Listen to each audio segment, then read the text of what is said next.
Hey there and welcome back to another Dragon Prince video. And it's here. It's happened. After years of waiting, we've finally gotten our paws on the latest season of The Dragon Prince with the release of Book 4, Earth. And yeah, after 3 years, let's just say the response has been mixed. Because on the one hand, people have been quite excited to actually get some content, to get back into the world. But then on the other hand, I think a lot of people are very let down. They've waited for years and years for this release, and yet when it comes out, it felt very, very half-baked, like a bit of a regression. And that's in a whole lot of different ways, but most notably, the writing. And I'll admit, like the complete fence sitter I am, I do sit somewhere in between. On one hand, I did enjoy myself, and I had fun with it. But yeah, I also had a lot of problems with the writing. The pacing, the humour, the character development, the plot points. So much of this, for me, went quite wrong. And yeah, I kind of do cringe at the prospect of making a hate video, but if you're here for me to sing the praises of the show, that's in short supply. I think the negatives far outweigh the positives here, and whilst it never slips into being actively bad, I think in comparison to other seasons of the show, the writing has been shockingly mediocre. And okay, so we'll start by talking through the main overarching story threads, and I'd say there's really only 3 of these that deserve to be talked about. The first is the hero's plotline. After Rayla returns, a message from the Stormspire summons the team to investigate the potential return of Erebos, and thus, they go off on a mission to find his prison and prevent Claudia from freeing him. They do this by visiting the lair of Rex Igneous, the Archdragon of Earth, who has a map on his tooth or some shit. Yep. Anyway, meanwhile, on the other side of the coin, there's Claudia and the villains, who have revived Viren, and alongside him and her boyfriend Terry, she's planning on finding the location of Erebos' prison and freeing him from his long confinement in exchange for him fully restoring Viren to life. And all the while, almost completely disconnected from these main story threads, we have the B-plot, which deals with cultural reconciliation and moving forward as opposed to being stuck in the past. And this storyline has Janai and Amaya as the focal points, as they work to restore the Sun Elf civilization together, with ethnic tensions between the Elven refugees and the human workers starting to boil over. And credit where credit's due. These are good overarching story beats. But that's all it is, it's an overarching story beat. A good story needs more. We have the bones, yeah, they're nice and strong, filled with calcium. But now you need the rest. The meat, the organs. But it's just not there. It's just a bit meh. And that's a damn shame. 3 years, and this is what we have to show for it? And honestly, I know I said all the story beats were good, but I lied. That's a half-truth. The whole Sun Elf thing can go in the bin. It's got to be the least compelling plot thread in the history of the show. Seriously, for the majority of the season, the story is, I hate those damn humans, or, I hate those damn elves, I'm angry, tradition, sacrifice, don't get married to a human.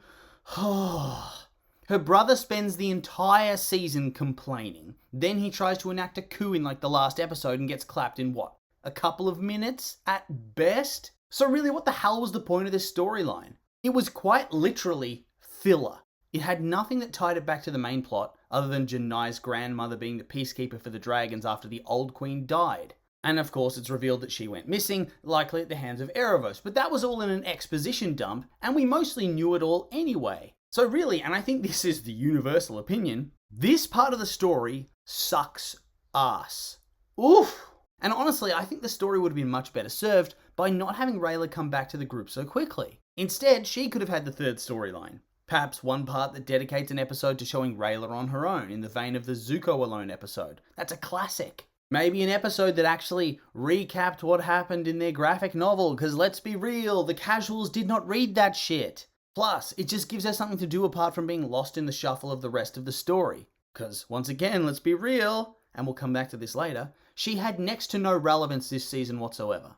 This would have given her something to do, and give the audience something a bit more compelling to watch than elves and humans getting slightly angry at each other and shaking their fists because of a fire being lit. Imagine that. Imagine that. They're in a campsite with fire. Oh, the humanity! What a forced conflict that was. It's so ridiculous. There were just so many ways you could have shown the elves and humans clashing, forcing Janai to intervene. This was just such a weak choice for the motivation behind it all. So yeah, I honestly think the whole storyline could have been scrapped and replaced, and this season would have been better for it. But that's not all, because both the hero team arcs and the villain team arcs, well, they weren't all that good either. And I get that this season was a setup season, right? New faces, new areas, new villain, whatever. But at the same time, so little happened. It very much felt like this story was treading some major water and got next to nothing done. The hero story was reunited at the start.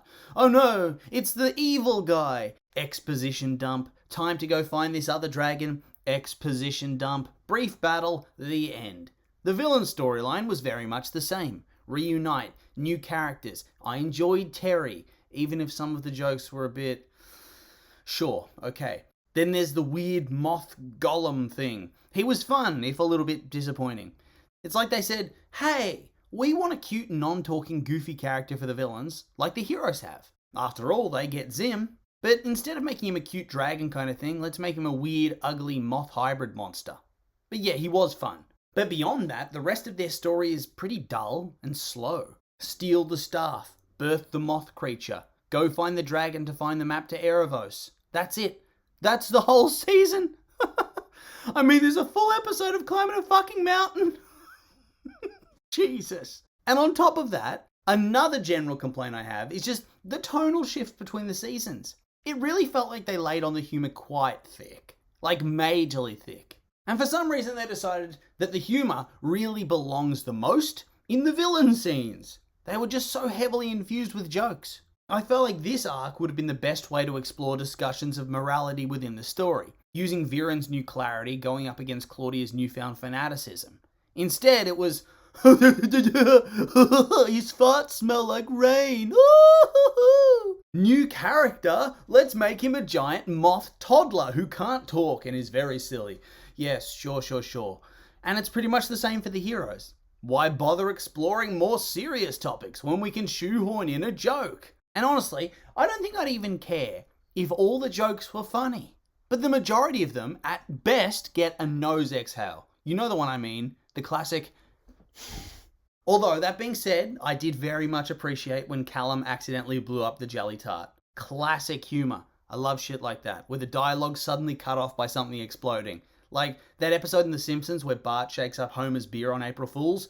Perfection. But yes, I think the show would have really benefited by striking a more delicate balance between the humour and the seriousness, whilst also just writing better jokes in general. Because if the majority of these overused quips and moments were actually legitimately funny, it would not be as bothersome.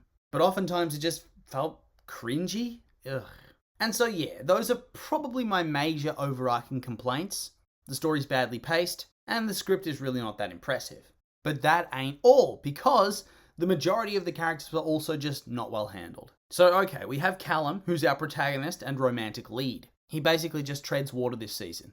The main source of tension for his character is the threat of Erebos, which obviously couldn't be wrapped up or touched on in much depth this season as he was locked away. So logically, you'd have to conclude Callum's main arc would theoretically be dealing with his ruined relationship with Rayla, right?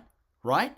Wrong! We dance around the issue until there's this weird death fake out and there's no real resolution or apology. How lovely.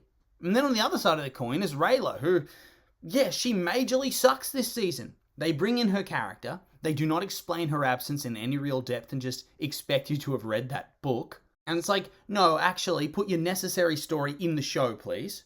But anyway, she shows up, no apology, everything feels forced, she lacks her past fire, and she looks like a complete and utter idiot for having achieved absolutely nothing despite abandoning him for 2 years. I mean, she just really felt like such a C-list character. She did not feel like one of the 3 most important characters in their group. Their whole storyline was just a misfire. And another hero who I felt was a little bit underdone is Soren. It's clear they want him to be a funny warrior character, like Sokka was in The Last Airbender. And that character archetype is a lot of fun, and it works well. So there's nothing wrong with wanting him to be like that. But with Sokka, he had his jokes much like Soren, and he was a strong warrior, like Soren. But at the same time, beyond being told he's strong and seeing he's funny, he also had feats. He was a skilled tactician, a good leader, somebody that was good to talk to about your problems. But it felt like they rewatched the show, saw the character and said, nah, what made Sokka great was none of those things, and only the jokes. And like, yeah, the jokes are part of it, but that means there's a lot of important ingredients to the character that you've missed out on. Here they just go, yeah, he's strong, so have him lift something that one time. And the rest of it is just jokes and silliness. They clearly don't think his character has any real depth at all, and that's a shame. I mean, they hardly even bothered with his reunions with Claudia, where he only exchanges a handful of words with her and they never really delve deeper into their issues. And then his reunion with his dad. I mean, shit, he sees his father, who he thinks is dead. And then they have almost the entirety of that very key and very important reunion play out off screen. This is like in Game of Thrones, where they for some reason had Jon tell his sisters who his biological father was off screen. How could something this important be cut or never even be written to begin with? I just don't understand how the relationship between Viren and Soren, which is pretty damn important in the first couple of seasons, was just left by the wayside like this. Ugh. But of course we'll move on to talk about the villains now. Viren and Claudia. They did jack shit. Terry was a very fun character, and I'm glad they included him, but he pulled way too much focus for a character who is at best the fourth most important villain in the show, after Erebos, Claudia, Viren. I mean, you could argue he's the fifth most, after the Moth dude that's clearly meant to be very important. And yet because he pulled so much focus, there was less time to focus on the two villains that needed it more. Claudia needed to have more time to show off the new darkness in her heart, the things she's had to do. Tell me, even better, show me how she's changed, how this darkness has changed her, both in personality and spirit. Because to me, it feels like they told me she did evil things, but she remains unchanged completely. But besides her hair, she seems relatively unchanged. Same with Viren. The dude died and came back, and along the way, he clearly has PTSD related to getting killed and also seems to harbour regrets about what he did. He even at one point says he simply wants to wait the 30 days and live a happy final month. But they don't follow up on these threads. His regrets, his anguish, his betrayal of Harrow, and how he tried to kill his best friend's children. That feeling of how he felt like he lost himself and how he's worried that Claudia is going to drive herself down that very same path trying to save his life. But they keep that unexplored, when the best time to explore it is in the immediate aftermath of his resurrection. That should have been his first arc. But instead he's kind of just there, and then they leave him on a weird back to his evil ways cliffhanger. And of course this brings me to Erebos. For an arc titled The Mysteries of Erebos, they sure as hell tried their hardest to get rid of all the mysteries with long-winded exposition dumps that killed the mystery almost completely. He was pretty much a non-entity this season, and that's okay, he didn't have to be yet. Best save him for later seasons and let these characters have their own fleshed out arcs. Except psych, they didn't do that, there's no fleshed out arcs. Ha! But for some reason they decided to spoil the mystery. Yes, let's spoil the mysteries and also have no big character arcs in one fell swoop. Oh. Imagine having a 3-year gap and releasing a script of this quality. Cringe. Overall, the story just felt directionless, and the characters did too. I get that this was a setup season, I understand that, but at the same time, that does not give it an excuse to be bad. There are many, many shows that set up plot points whilst also still having compelling character arcs and stories. I don't even need to list examples. You know it's true. And so yeah, I think I'll end things here. For the most part, the season was okay, but okay at this stage just isn't good enough when what came before was good to great. The writing was really what let things down. I can let go of silly animation mistakes and bad lighting. But if the writing sucks, what's the point? And I might go a little bit more depth in a future video, but yeah, the writing for both the characters, their dialogue, their interactions, way up to the overarching arcs were just poor. The season was badly paced and had a lot of unnecessary stuff. All in all, a bit disappointing. But with all that being said, these are just my opinions, and now I'd like to hear yours. What did you think of the season? Did you like it, hate it, somewhere in between? I'm curious for your thoughts, so make sure to like, comment, and subscribe, and let me know.